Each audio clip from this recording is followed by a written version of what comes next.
अस्सलाम वालेकुम, मेरा नाम यास्मीन है।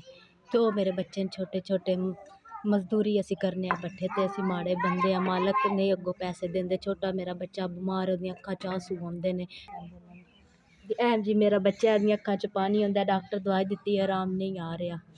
ते माड़े बंदे 3000 रुपये 1000 रुपया ना दुद्ध टोर जांदा, 2000 ना की बनदा।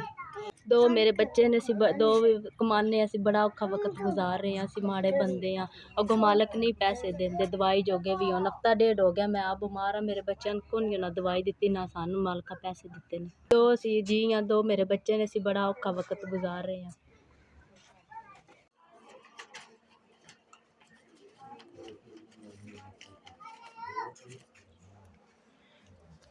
साढ़ा गले 5000 रुपया आ गया। मेरे निक्के बच्चे की दवाई लाने, निक्का राशन लैके दांदे, ठेकेदार नहीं देंदे। अल्लाह पाक तुहानू चोखा देवे। 5000 जरा गलिया जे लाग गया। ठेकेदार 2000 रुपया 2500 देंदे ने, जिहदे बच्चों की दवाई भी नहीं आती, राशन भी नहीं आती।